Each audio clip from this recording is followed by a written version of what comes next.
Hey guys, Frosty Knives here, back with another EU book review. And today we are at the last book in the Clone Wars series of novels right before the final season finale of Revenge of the Sith. Today we are going to be talking about Star Wars Yoda Dark Rendezvous by Sean Stewart. And that's a really good cover for the book. It's one of the better Clone Wars covers. I like this cover. We got a nice picture of Yoda, picture of Dooku, everybody looking all menacing. And this is the last book. We've made it through the Clone Wars. Last book before the final blow-off.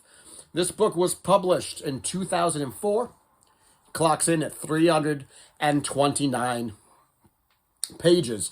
And this is the Yoda-centric Clone Wars novel, but this is really, at its heart, the story of Yoda and Dooku. So what is the story about? Well, the Clone Wars have been going on now for over 3 years, and everybody is tired of it. Dooku is tired of it. Yoda is tired of it. All the Jedi are tired of it. Everybody is mentally, physically, and emotionally exhausted. They have been brought to the brink of their limits. Everybody is about ready to break because this has been going on for so long. And so Dooku decides to send Yoda a personal message. And in that personal message, he says, I want to talk peace. Dooku wants to talk peace. Well, Yoda knows that's a trap. Dooku knows that's a trap. We know that's a trap. Admiral Akbar, who isn't even in this book, knows it's a trap. But Yoda still accepts and goes anyway because he has a special place in his heart for his former Padawan, and he wants to try to talk to Dooku, see if he can try to bring him back to the light side one last time. And Dooku is on a planet in the Outer Rim called Vision. It's spelled V-J-U-N. Could be Vision, could be Voon, could be Jun. I say Vision because I don't know. I don't know how the authors intended this to be pronounced. And it's a planet steeped in the dark side. There was a disease that had gone through the population not that long ago, and it drove everybody to madness. So everybody on that planet went insane. They eventually died. And the place is just covered in dark side energy, and that's a good place for someone like Count Dooku to hang out and to hide in. And so Yoda goes. Yoda decides he's going to go and talk to Dooku, but he's not going to go alone. He takes 4 people with him. He takes 2 Jedi Masters and 2 Padawans. He takes Jedi Master Max Leem, who is a Gran, and her Padawan Scout. And he takes Jedi Master Jai Maruk and his Padawan, Y. W-H-I-E is the name of the Padawan. I pronounce it Y. There were a lot of names in this book that I sort of guessed at. The book is 12 chapters long. First 10 chapters are them getting to Dooku. And the last couple of chapters are just the final battle between Dooku and Yoda. It's not really a physical battle. It's more or less a philosophical battle where they're talking to each other, point, counterpoint kind of thing. They're having a discussion where Yoda is trying to reason with Dooku, and Dooku is having none of that. So it's a very simple story, and at the end of the book, the Jedi eventually send Obi-Wan and Anakin to help rescue Yoda from Dooku. Why? Because it is a Clone Wars novel, and we have to somehow shoehorn Anakin and Obi-Wan into it to remind the readers that they're reading a Clone Wars novel.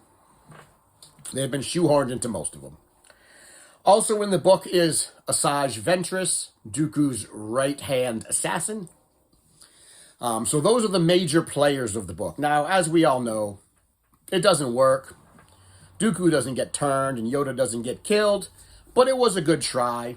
And at the end of the day, they go back to Coruscant, sadder but wiser Jedi, as it were. Now, there's not a lot of action in this book, but there is a lot to like in this book. And some of the things that I like, all of the things that I like really about this book are the characterization of the people. Now, we get a lot of backstory and characterization for both Yoda and Count Dooku in this book.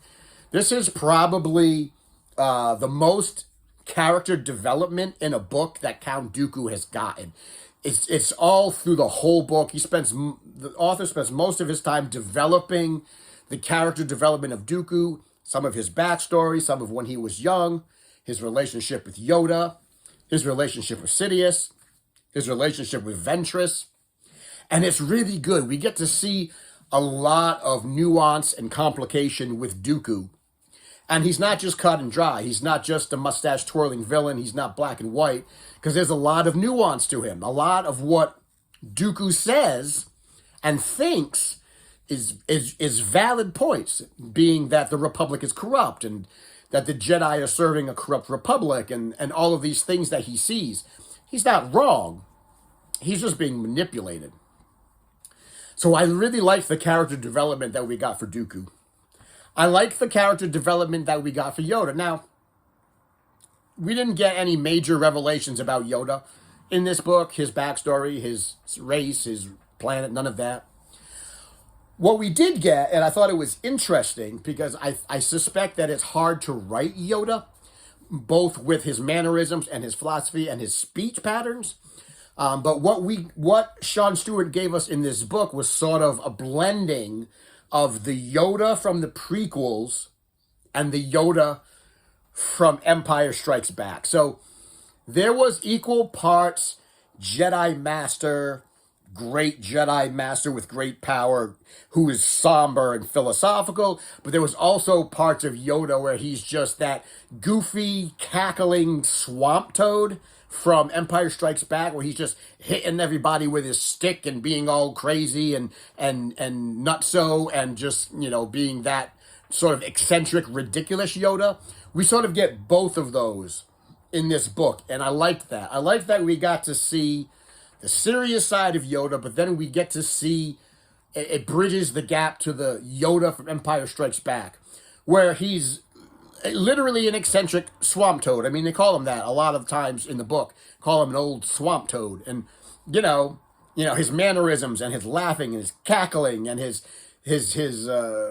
predilection of hitting things with sticks and his disdain for droids and all that. So I like that we got that blending of both sides of Yoda's personality. And then we got Ventress, and there's some really good scenes between Ventress and Dooku in this book. Some really good scenes, and one of the better scenes I think that was written between the two was with Asajj, who is talking to Dooku. There's two good scenes in this book. One where Asajj is talking to Dooku and saying, "Why won't you make me your Sith apprentice?" And Dooku doesn't want to. And he doesn't really tell Ventress why he doesn't want to, but he tells the reader why he doesn't want to, and that's because when you're a Sith apprentice, when you take on a Sith apprentice, there's only two endings for that. Either the apprentice kills you and takes your power, or you kill the apprentice, right? Both sort of endings for a Sith master and a Sith apprentice lead in death. And he doesn't want to kill Ventress. He thinks Ventress is too valuable to him. He's got a soft spot for her, and he doesn't want to put her in a position where he either has to kill her or she has to kill him. He actually feels regard for her in that way. And that's unusually touching for Dooku, right? That's a little bit more of his humanity showing through there. And that was a really nice written scene. The other thing that was nice that happened between Ventress and Dooku was Asajj came out and flat out told him the truth. At the end, she comes to him finally at the end with a second plan. It says, "Why don't we, you and I, why don't we go to your master and we will kill him? If the end result is you have to kill your master and take his power, why don't we team up and we kill him? Because don't you understand? He's not going to let you stand in his way. He's not going to let you stand in his shadow. You're a tool to him. And when you're done, and when he's done using you up, he's going to kill you, and he's going to find someone who is younger, more easily manipulated, more easily controlled, and he's going to toss you aside, and he's going to take that person, which is exactly what Sidious does. And she comes flat out and tells him that. And Dooku knows this. He knows the end for him. He knows that this is exactly what's going to happen. He doesn't want to admit it to her. He doesn't even want to admit it to himself. But he knows that's the end result. And that was a really good scene because she just flat out laid the truth out in front of Dooku, and he was like, I have to stick with my master's plan. I stick with my master's plan because I'm loyal to Sidious. Overall, this was a really well-written book. Lots of good character development. Lots of good backstory and character development for Dooku and for Ventress and for Yoda, who were the three main players in the book. I wound up giving this a 4 on Goodreads because even though there wasn't a lot of action, I really, really did enjoy reading this book, and I think that this was one of the better written Clone Wars novel. And it was nice that we end on this story.